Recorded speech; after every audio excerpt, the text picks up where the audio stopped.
All right, folks, I just want to say this is the moment. And if you don't know what that means, this is what you want to hear. When I said no mind out and demons on their way, every endeavor I have made ever is coming into play, is here and now today.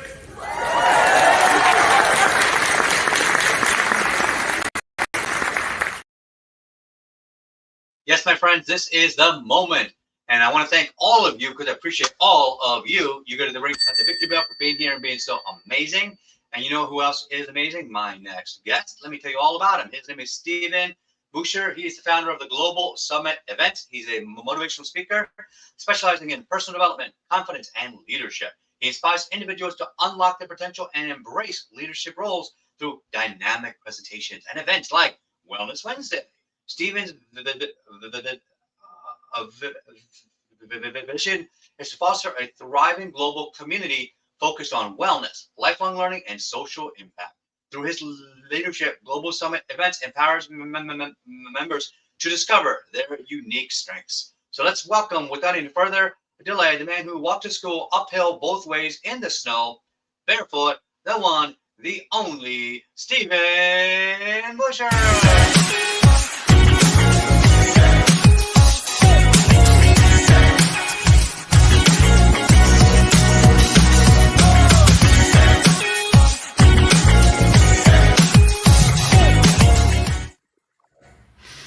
All right, Stephen, how you doing, buddy? I'm doing great, Raja. And what a great intro. You know, you hit some of the key words that I love, which is mindset, health, wellness, and faith. You know, those are the things I think the core principles that just make a difference in this world. Thank you so much for the invitation. All right. And for those of you that are watching the live or the replay, make sure you connect Facebook and StreamYard with that link down below. And let's dive right in. So now, Steve, what's interesting is we were just talking about this stuff the other day about mindset and how it's really changes lives. So how can I talk about black belt mind shift, and you talk about how can shifting your mindset from self-doubt to self-confidence directly impact your leadership abilities? So there's an interesting link that goes on there, and it's all about perception. Excuse me. Yeah. And you know, a lot of times we have this idea of, you know, imposter syndrome, the different things that come up, because when you move into a leadership role, there's a shift in actually what you're doing here. And what I found, you know, I've gone through this journey of life, and I've not been, you know, the knock it out of the park, the great success in life, until I realized it was my own thoughts, it was my own self-limiting beliefs that got in my way. You know, I have you know, in the past I owned a business, I owned an engineering company, and you know, I worked in that area. But what I found is, even in relationships, the businesses, everything is tied into your mindset, how you perceive things, how you handle things, and the resilience that you carry forward. So what I found is it's our own beliefs that dictate the quality of our life, and it's working with people to uncover those beliefs that they may not even know that they have. I love it. I love it. Now, what are some practical strategies that we can suggest for cultivating confidence in both personal and professional life? You know, it's that one's a really tough one. There's this, they call it the Dunning-Kruger, the Kruger-Dunning effect, I think it is, and I probably have that backwards. But it's this idea that confidence, you know, you actually are perceived as more confident the less that you know. And so it's this weird curve that happens where the more people know about a topic, and the more sometimes they actually have self-doubt that creeps in. And it's the people that step forward that are kind of oblivious to what's going on in life that may appear more confident. And so what I found is the truth about everything is it's the energy that you carry. It's how you are as a person that people will connect with. And so if you can be your authentic self, even if you're imperfect, even if you don't know the answer, you don't have to have the answer as a leadership. I think Henry Ford said, you know, someone asked him about, you know, what something did, and he goes, he pushed a button on his phone, and someone came in and explained it, and he goes, you run this company, how can you not know what that is? And he goes, well, I have people that I pay to know it. Yeah. And it's, I mean, Henry Ford also said, you know, whether you think you can or whether you think you can't, you're right. That's right. That's right. And so with with this confidence thing, you actually are better off if you start with the beginner mindset. If you recognize that we don't have the answer, that your significance, that your value to the organization, your value to other people, it's not about so much about what you do or having the answer. It's about facilitating greatness, thinking, whatever that might be in others. It's getting the people around you to become better, and it's this whole journey of really having their back, of teaching them how to think and teaching them how to be themselves and being confident and all of that. And I think if we can do that you know, as people in the world, there's so much room for growth, personal growth, professional growth, all of that. And it's like we can do that journey together. We can help one another become better together. Hmm. Indeed. And I remember, thinking about this, like I was reading a book once and thinking about, the person that looks through a telescope has a different filter on the world than the person who looks through a microscope. They're both using their eyes, but the end of their vision tells them completely different stories, don't they? And sometimes when we filter the world through our own eyes, are we looking as a telescope or as a filter or as a microscope? Now it changes what we see at the other end of it. And so now, I just kind of got chills on that. If it's okay if I jump in, please. I think that there's basic truth that exists that you will find if you're looking out through the telescope or through the microscope. Yeah. And the truth, and it's almost like this. It's this fractal reflection of what is out is also within. What we find is it's the simplest things that you'll actually find. It's the same beauty, it's the same connection that exists everywhere in the world, everywhere in nature. It exists within each one of us. It exists within our team members. And so what I found, and it's the simple things in life that if you start looking, actually, if you start looking within, you will see externally everything that you're seeking, right? It's becoming what it is that you're looking for in the world. And once you become that, you'll actually foster connection with those around you that have those same qualities. Yeah, I had that same experience in the past couple of years. I mean, I didn't have a voice for most of my life, and it feels like I found my voice in the past 2 years, not only through the show, but also through meeting different speakers and entrepreneurs and writing my book and having all these sort of experiences growing. But you know what? I think the one thing what you touched upon earlier was being authentic. By hiding my speech challenges, I was actually being inauthentic to people. And once I finally came to grips with that and got over the shame of it, which it sticks with us for a long time, I finally came to realize, you know what? Why should I be ashamed of this? I know I'm an imperfect speaker, and over time I can improve, and I still won't be perfect. That's okay. But now it has freed me to the point where I say, oh well, I'm gonna get stuck on my L's and W's, my R's and my ST's. So what? Let's move on. Done. So now we've addressed it and we move on, and now you get to be more authentic and more people connect with you. And that's half the reason why the show exploded so fast. Is that I finally realized it was the authenticity that was missing. You do not have to be ashamed of your pain, your trauma, your challenge that you experience in life. In fact, you should embrace it and be proud of it. I joke from the X-Men. Mystique says, mutant and proud. So you don't have to say mutant and proud, but you can say whoever you are. I'm speech challenged and proud. I'm speech disabled. I have an invisible disability. Now I'm proud of that, finally. And it took me most of my life to finally realize I'm allowed to be proud of it. And it's okay. Now now we talked about this about once you get the idea about who you are at the beginning, we start to talk about inner peace. And when you finally get the inner peace, how does that inner peace contribute to becoming a more effective leader? Before I talk about the inner peace, I just want to Yeah, reflect back on what you were saying, sure. because how many people don't say anything in a board meeting, or they don't feel comfortable talking to the C-suite because they're worried about being judged. They're worrying about Mhm. saying something that will have them viewed as being less than. But the thing is most often the questions that are asked, I mean, if you're asking a valid question and it's not about stroking your own ego or making yourself seem important or significant, if it's a valid question, most often the other people in the room have the same question. And so it's having that strength to speak up, to say, hey, this is it. But it's like there's so many people that connect on this feeling like you're not good enough, or feeling like there's something that's missing, and that you could be better. So you just don't say anything at all. But what we find is there's two groups of people. There's those people that will judge you, that'll put you down, that'll find fault, whatever, but they will do it no matter how perfect a speaker you are. They will do it no matter how great your work is. And then the second part is that those people that the people that matter, they don't care about those things.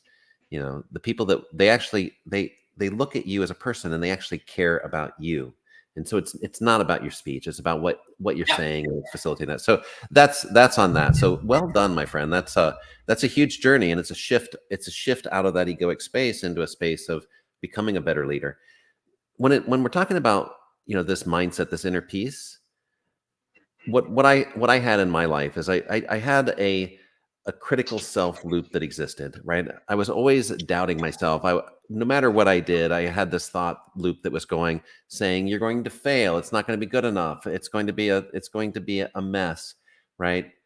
Nothing is good enough. And what I found out is, over time, I actually had a personal situation that caused that loop to escalate. And it escalated to the point where there was emotional, reinforcing, where the thoughts actually created catastrophic outcomes and projection. And the moment it crossed a line, I just said, I can't live like this. I can no longer live with this incessant, negativity and everything else. The moment that I made that shift, I said, you know what? I'm going to give that critical voice that's within me. That critical thought loop. I'm going to give it a vacation. I actually said, you're fired. but the idea was, and then I brought into that space a more positive energy, a more positive feeling. And, whether you call it your spiritual side, or whether you call it was an interesting shift of perception. In the moment that you have that shift of perception, there's a feeling of self-worth that comes along with it. There's this feeling of inner peace, because there's no longer judgment there. There's just acceptance.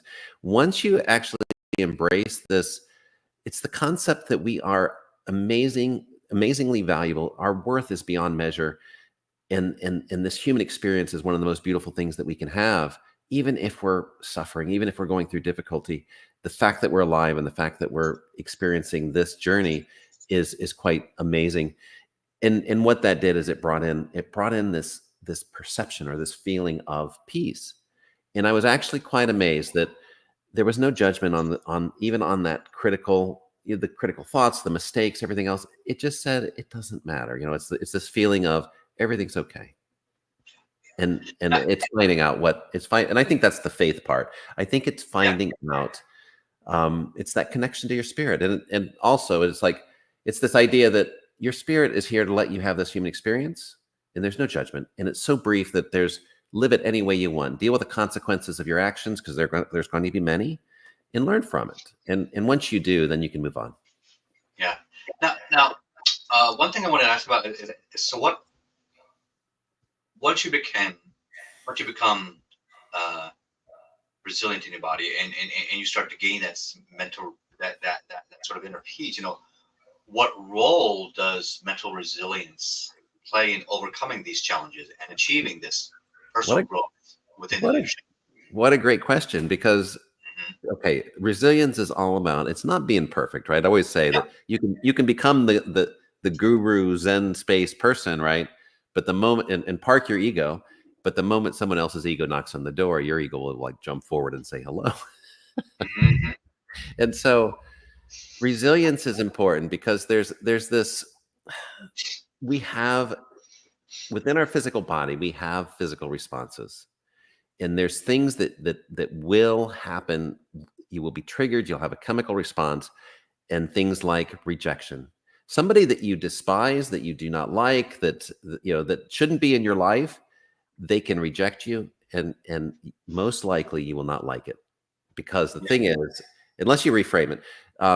So judgment, criticism, anything that puts you in that defensive space will trigger this chemistry. When you're resilient, what happens is you start reframing the experience.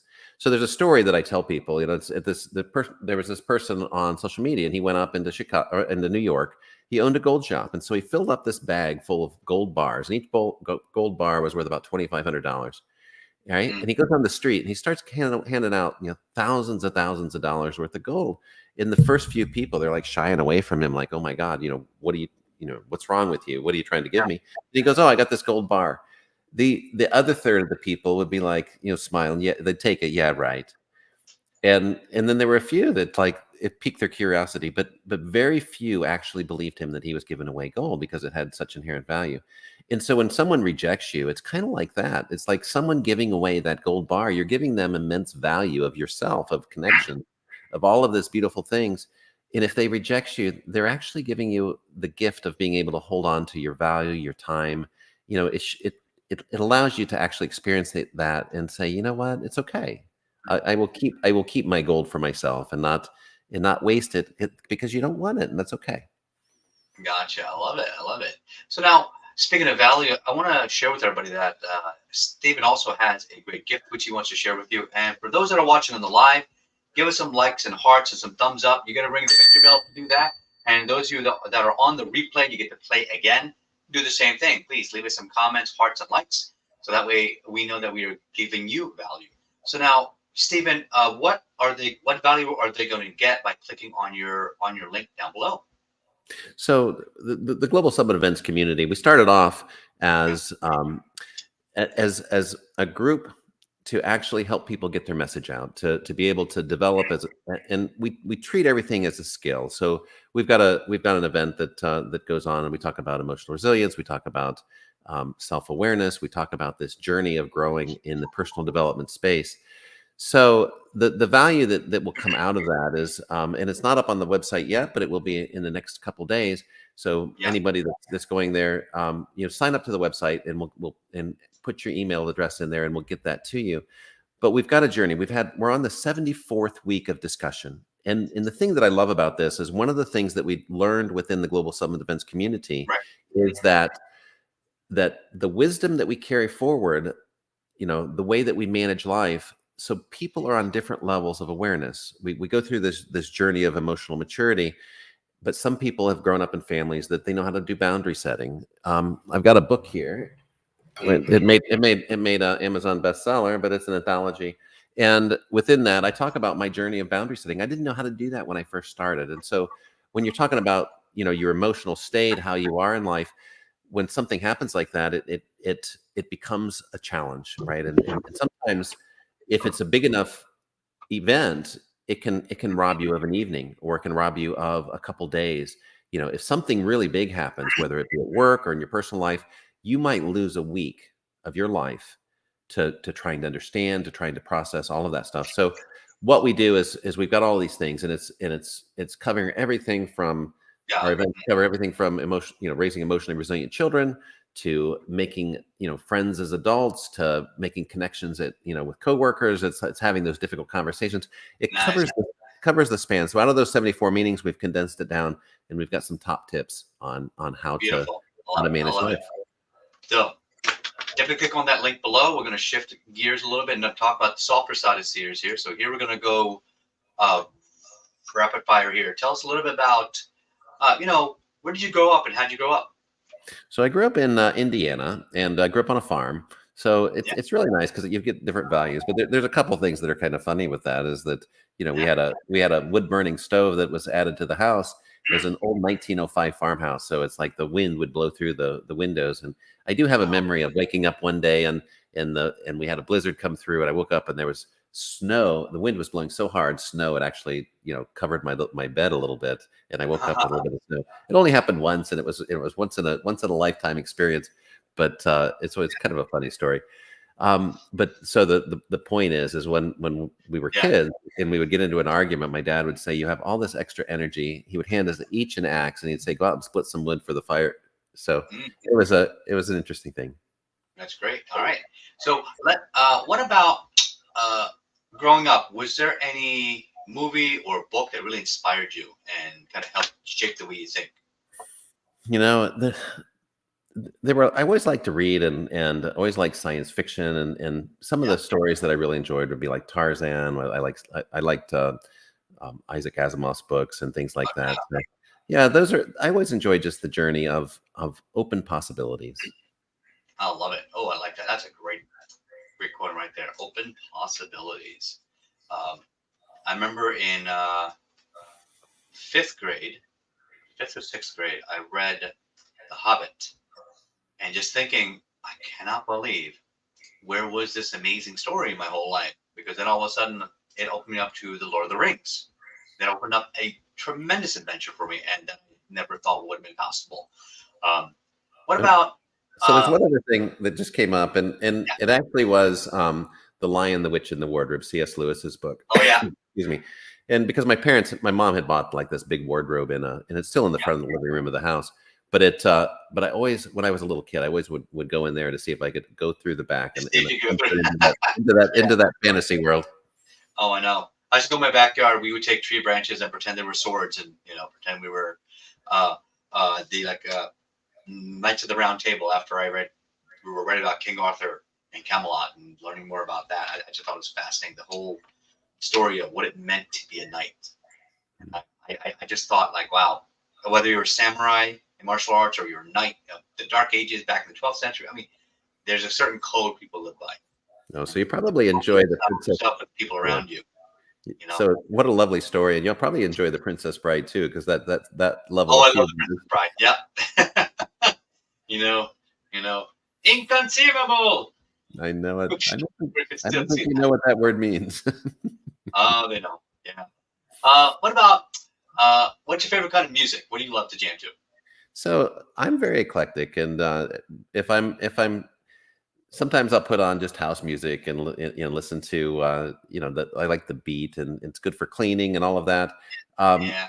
And there's a song on a playlist. It's like it'd be like the 1970s, 80s. It's like Looking Glass. They had that one hit, Brandy, You're a Fine Girl. And then if you do the playlist, it'll have, Dancing in the Moonlight and, so many different songs that are in that genre. And it's happy, uplifting, fun music. So I enjoy that. Oh, great. So I just bought a ticket for Teddy Swims, and it's like he's super popular right now. And so the girl that I'm dating is a big fan. So I'm going to go open up my musical realm to include that. that's okay. I'm going to Taylor Swift in a couple of weeks. I'm taking my daughter to Miami. We're going to go watch it, and hopefully there's no hurricanes, and we'll see what happens. Hopefully we'll get to actually go there and watch it. But that expanded my genre. Now I'm a Swiftie. Now I bought a T-shirt saying I am in my dad era, and I think that's perfect. Wow. That's Awesome. What about Congratulations. what's a fun fact about you that maybe people don't know? Well, one of the fun facts is I really enjoy woodworking, and see behind me that there's that carving right here is it's actually kanji for balance, and I carved that out of one of the trees that I swang on when I was a child. So it was hit by lightning. My dad dried it out. So I enjoy woodworking and I enjoy making things, but it's when you create something of beauty. I always think that the energy that you are creating, it goes into what you create. And so I always try to be in a space of, just happiness, peace, and make something that embodies or captures that. Gotcha. I love it. What is your favorite food? So I love to cook, and so the favorite food varies. Right now, lately I've been eating Indian food, and it's kind of influenced on what the people around me enjoy. But the favorite food that I've ever made, I went to Gordon Ramsay's restaurant in Kansas City, and I asked them what's he known for? And they said beef Wellington, and so I had the beef Wellington, and it was phenomenal. So I came home and I actually made it, and that was amazing. So my favorite purchase here recently is a stove with a grill in it. It's a white stove, professional oven, and love to cook. Yeah. All right, so hold that thought. All right.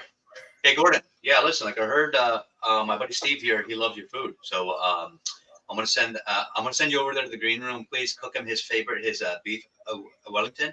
And listen, I want to I'm gonna have you go to the Indian restaurant, get the VIP buffet, and make sure you get one of each of everything. All right. All right. Thanks, buddy. Appreciate you. All right. Really real call to Gordon Ramsay. He's gonna come meet you in the green room.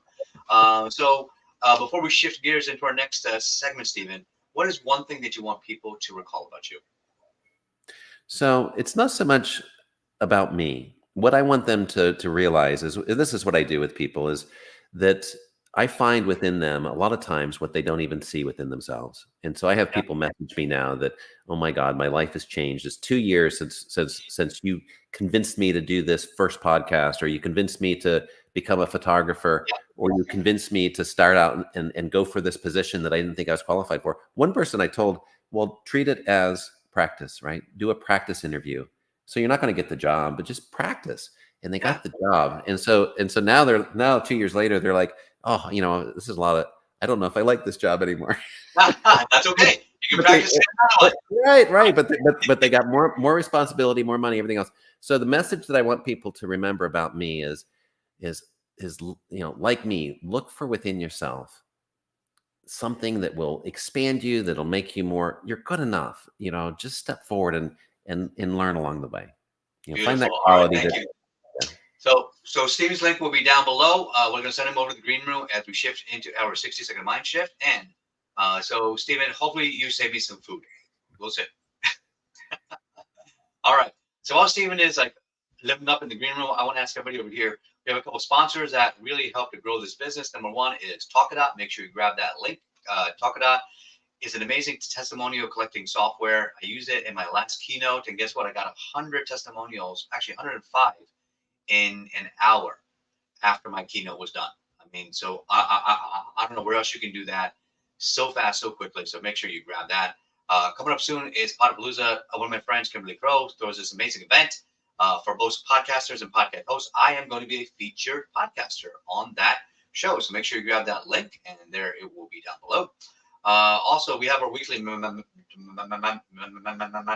mastermind. As I expand and now speak to more corporations and associations as a keynote speaker, I want to make sure that more people have access to this. This used to be my paid group, and I'm opening up now with a one-time donation, just $25. It's going to go to the NSA, the National Stuttering Association, and you have access to the group then for life. Meet other people who are in the same space as you, being able to grow and become the next version of themselves. Whether you're a speaker, coach, author, or an entrepreneur, this is where you want to be with people of your own growth-minded mindset. And last thing here, I'm going to share with you my last book. I just became a Barnes & Noble bestseller, and it's an international bestseller on Amazon. So make sure you grab it on this link. If you use this link, you can certainly buy it on Amazon, but if you use this link, I will autograph it for you. So make sure you grab the link down below. All right, folks. I want to just share with you also that, if you have a branding statement, if you want to make sure that you get something in video that really details what it is that you do. Here's an example of what we can do for you. When you throw a rock into a lake, what happens? No, there's a splash. You make an impact, and then you get waves. And then you don't know where those waves are going. Those waves are going past around the reeds, and you don't know where that impact is. So all of you out there, when you're on stage, you don't know where your impact is going to end. It's never going to end.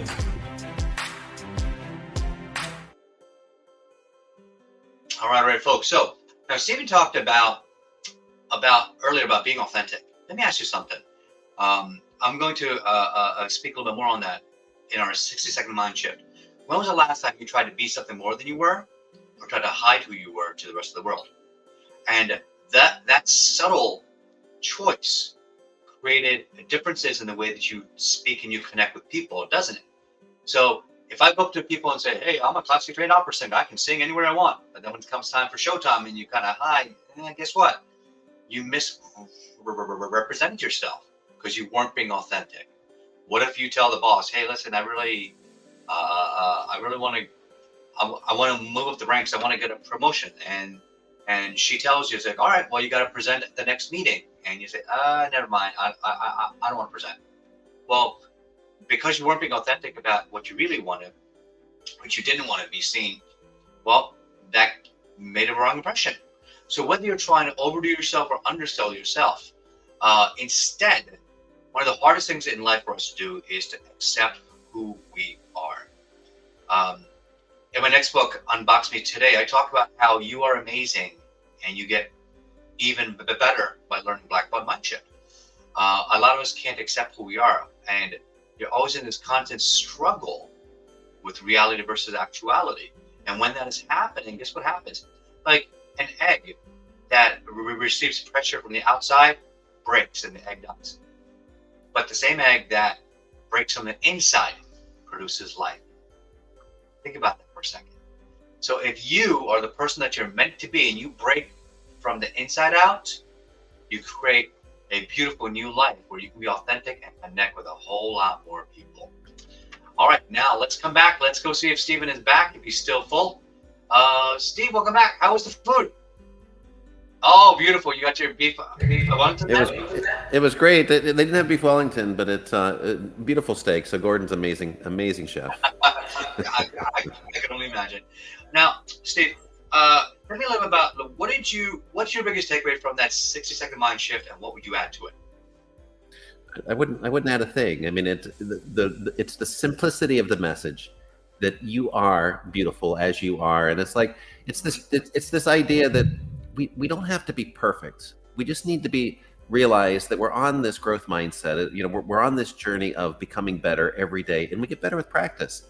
So step out imperfectly, be who you are, and realize that every time you do something that's imperfect, that you get better every time you repeat it, every time you do it again. So do your best. Do the best with what you got. Beautiful. I love it. Thank you, Stephen, for being our interview number 373. You know, yes, you are a palindrome. Forward and back, you are still 373. And so thank you so much for being part of our journey. You're part of the Power 400. We are almost near our finish line. And one more time, I'm going to put that banner down for you. Make sure you grab Stephen's gift. There it is down below. And you can also see it down below in the show notes. And so, Stephen, just last question for you here. If someone gave you a blank check, what is your grand vision to change the world? So I'm actually in the process of doing that on a day-to-day basis. And what I found is that we change the world one perspective at a time. So as I talk to you, as you talk to other people, the moment that they have a different mindset shift, the moment they perceive the world a different way, you've actually changed the world for them. So we're out here doing it on a daily basis, one person at a time, one conversation at a time, one show at a time. The moment that somebody has a shift, the moment that they make their life better, we've made the world better for them. Beautiful. I love it. Thank you so much, Stephen, for being here and being amazing. You get a ring the victory bell. And for everybody else that's on here, as always, this is Coach Raja. Believe it and become it. And we see you all on the next show. Good night.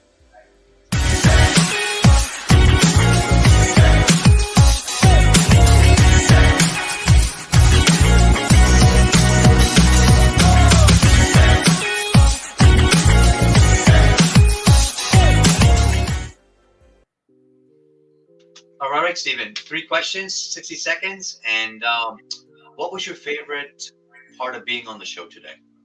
It's the energy. It's you, it's the energy, and it's the chance to express to people that they can have a better life. I love it. Beautiful. What was your biggest takeaway today from any part of the training? The biggest takeaway is when there's an opportunity, say yes, because there is benefit, there's blessings, there's positivity that comes from saying yes, but also instead of saying no is okay, because always say yes to something greater, something that's in alignment with your values and who you are. Mm-hmm. Beautiful. And last question, on a scale of 1 to 10, how much would you recommend me to somebody else's stage? I would recommend you a 10, because the thing is that you've got great energy, your positivity. It's finding the right people that are looking for this message, in that message of transformation, of growth, of embracing your imperfections is huge. It's powerful, and I think that if we can help people do that, it will change the world. People need to see it. Thank you so much, Stephen. All right, podcast who knows what to do here, and thank you so much for the audience. I love you all. We are out of here. All right.